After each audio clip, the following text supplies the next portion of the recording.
How's it going, guys? Welcome once again to Gaming Gent. I'm gonna try to keep it short, although I don't think I will make it, but I'm gonna show you about the new game that has been launched on Game of Thrones. It's called Winter is Coming, and it's really cool. So let's get into it. This is what it is. It's a browser game. For starters, it is a browser game. You can now play it on mobile or on consoles. You play it in Chrome as a regular, pretty much an advance or the evolution of a Facebook game. It's a war game based on strategy, and it really takes you to the world of Westeros. So first thing is that it is an officially licensed game, which is really cool because you get everything by the name, and people and characters and your beloved characters are gonna be in the game, which is awesome. And the first thing that comes to mind when you get into it is that it is graphically very pleasing. It's not, of course, being a browser game, it won't have like this absolutely amazing graphic, but it does have a really very decent quality. And it you start the game with a tutorial, which is really nice, and Melisandre is the one that introduced you to everything, to buildings and everything else. So it's really cool. Another thing that I really liked is the way that they made the city, which is your kingdom, which is King's Landing. But it's not your regular King's Landing. They did make this mesh, which is really interesting. For example, you can see here, for example, this is the place where Gendrik and the Onion Knight escaped away from being killed. But you can also see the castles and everything that should be in King's Landing, the Sept of the Seven, and all that kind of stuff, which is really cool. But you will also see that there is this Weirwood tree, which, as you know, is the one that is in Winterfell. You'll see beside it, you'll see the Maester Towers, which is for investigation or research. But you will also see that right here there is the Iron Bank, which is also cool because that's in Bravos. And right here you'll see the Hall of Faces. So it's cool how I really like the way they meshed this all together, so you can have all important and meaningful architecture of the game all meshed into your main city. So what's this game about? You're a king, of course. And you have to build your kingdom, you have to build your forces, you have to build your army, you need to do research, you need to, manage the economy of your kingdom, make farms, get stone, get gold, get everything else in order to become a powerful king.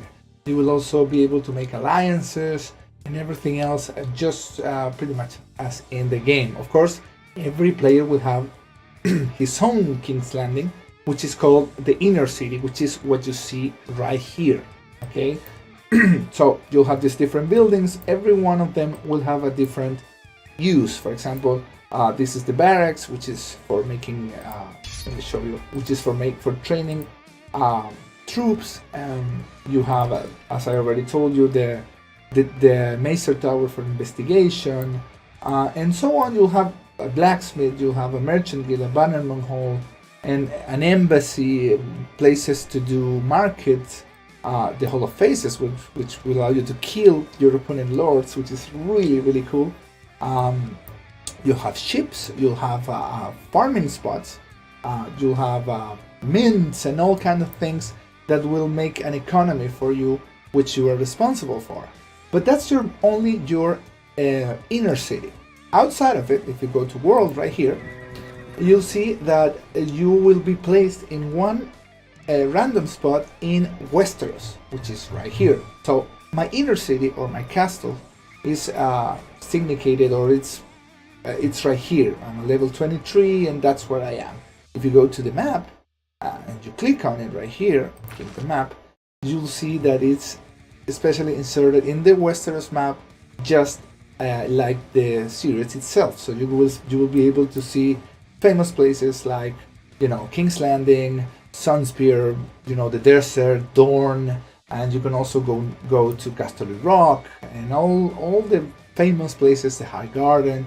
If you go north, you'll find the Boltons, you'll find Winterfell, and beyond you'll see the Castle Black and the wall itself. So if you go to Winterfell, for example, you'll see that it's a big castle, and those castles are sieged, or these events come weekly where all alliances try to take control over it, because it will give you buffs and it will give you power over the land. So it's really, really cool the way that they have done this. If you, let me show you something like this. If you go really, really high, you'll see that the fist of the first man is right there. But if you go down, you'll see, as you would expect, you'll see the wall. And it's really, really cool because that's pretty much the end of it. And beyond it, it will be, you know, the wilderness. And of course, there's no one here because it's not really a nice place to be. But you'll see the fist of the first man, and everything is pretty much contained right here. And it's really, really nice, and it lets you like sink into the Westeros world. So it's really, really cool. So you have your inside and your outside. And also, when you, for example, I'm gonna click here where I was, and you'll see that outside there are other guys. For example, right here, there's another guy, and every one of these little castles that you see here with the name on it, that's exactly another player. And that's a player that you can attack, you can kill his lord, you can steal his resources, you can invite him to your alliance, you can do politics with him, and also he can do the same to you. So, of course, politics are a really important part of these games. You need to make alliances and grow with more people, because if you go solo, unless you're a very, very top tier millionaire, you're gonna go down. So it's really cool. That's a really nice feature to it. There's also PvE content. These guys that are over here, you can farm them to get items. You can get rebel camps, which are made only with alliance, meaning that you have to attack them with more people, like a raid boss or something like that. And then you got solo ones, which are these ones that you can attack by yourself. So, for example, right here, somebody is attacking someone. See? For example, you'll see this guy, and this guy, he's the Lord Commander. And also, that's what's also really cool is that when you get King's Landing, which is right here, whoever gets King's Landing, he's really, really the king. And he can enter the castle, and he can not only get buffs and money and all kind of stuff, he gets to be the king. So he gets to do titles on people. So of course, he will get his Hand of the King, his Lord Commander, Master of Coin, every position that you would expect. But you can also do debuffs on people.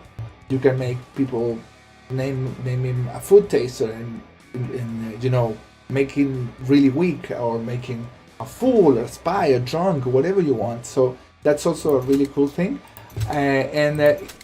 Coming back to the game, the way that it works is that, like I said, you are a lord, you have your things, and then you recruit commanders. And commanders are pretty much the characters of the game, which are found right here. Okay, so right now I have these guys on expedition, but it will allow me to show it to you. And this is where you will start seeing the cool things about this. These are the real characters of the game, and they have a pretty cool art. The models are really nice. I was surprised by it. They look really, really good. And of course, they are very powerful. So you have to pick them and choose them. They have abilities, and you know, it's a game. I think that you know what I'm talking about. So let me show you, for example, Sansa Stark. They added voices. Only a fool would trust Littlefinger. See? So she will have his specialization. She will, in this case, she's a support and a healing character. She heals, and she brings archers with them. But you have other characters like Arya. Let her speak. Of my own. So Arya is a single target attacker. She focuses on crit. She's kind of a glass cannon, but it's also really useful. You have other characters, which is also cool. You have the official characters, but you also have characters that were created especially for this game that are not on the stories, which, for example, would be Chris, remember that I have my father's blood. which is the one that they give you at the beginning. He's really powerful. He's really good. He's a tank, so he's gonna help you out a lot. But they also made a good job making these characters relatable too. For example, if you see Gorel is a wildling. It's no longer safe north of the wall. He's a wildling, so he will have his traits. He'll be a barbarian. He'll be all strength, mounting on horses, wearing lances, and you know, really in character. If you go, for example, to a character like, let's say this guy. A flayed man has no secrets. Ask me how I know. So he's Soren. He, as you can see, has the inverted man, which he's a Bolton. So he will be, his abilities will be something that is actually goes with the game and it goes with the story. So it's really cool.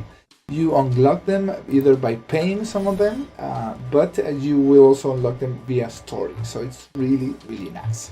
Now, for people that played other games and want to know, is this a pay-to-win game? Yes, of course it is. Every game right now is a pay-to-win game. But actually the successful games are the ones that gives that has a way to make the people that spend money and the people that don't to have a meaningful experience. So this is not a game that you just spend money and win, because it's a social game. You cannot be alone. So it gives you a very good sense of being a free-to-play friendly game. So you will still have fun even if you don't spend a penny on it. And you can still have a meaningful role. It's just going to take you a little longer. But of course, the difference between spending and not spending are huge. And well, I hope they will keep track of this so they can have, so free-to-play people can have a meaningful experience. So I'm not going to lie to you, it is a pay-to-win game. Some of the characters like Tyrell or let's see, well, Littlefinger is just stupid. Littlefinger is really expensive, but he's not that great. I mean, it's not like if you don't have him, you will not rule. But of course, it's going to take you longer. So it is a free-to-play game. I didn't expect it not to be, especially paying the official licensing. So that's it. I don't want to make this too long because it's already 12 minutes. But that's what I wanted to show you. It's a very good game. It has nice graphics. You be warned, you will be addicted to it like immediately. The very first time that you play, you're gonna spend probably 2 or 3 days non-stop playing. It's really addictive. It's made the right way in that regard. But it's also cool because as you progress, the game will be less demanding of you. So meaning that, for example, when you start building, your buildings will take 2 minutes, 3 minutes, 5 minutes. And you're gonna be, going ahead and building and researching and doing everything. But once you get really better, you'll see that, for example, a level 23 castle that I'm building still has 10 days to go. So, of course, I'm not gonna be here looking at it 10 days. I can do all the stuff while I do this. So, as the game progresses, you can relax and you can chill and enjoy it with your own time, so it becomes compatible with work, with the homework, and whatever you are doing with your life, with your family, and everything that is important to you. So for starting, probably start on a weekend maybe, because you're gonna get addicted to it. It's really cool, but after that, don't worry, it won't hook you. This is not an MMORPG that you have to be all day. Of course, the more you play, you will be better, but it's not that big of a deal. So it's good. We're now waiting. We're like 4 hours away from the season premiere of Game of Thrones. Winter is finally here. So if you wanna enjoy a little more of the world of Westeros, this is a pretty good option. And that's it. I'll be seeing you on the next one. Hit the subscribe button. After this, I already made.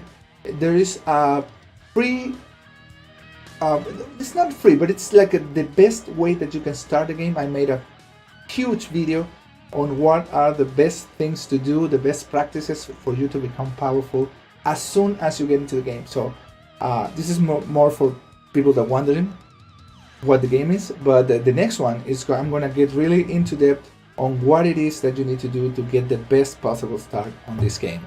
If that goes well, I might make this a steady content and probably do a lot of guides on it, but that will only be told by likes and subscribes and the usual stuff. I make this for love, but also for money. So I'll see you very soon. Have fun, enjoy today's episode. It's gonna be a blast. Have a great one. I'll see ya.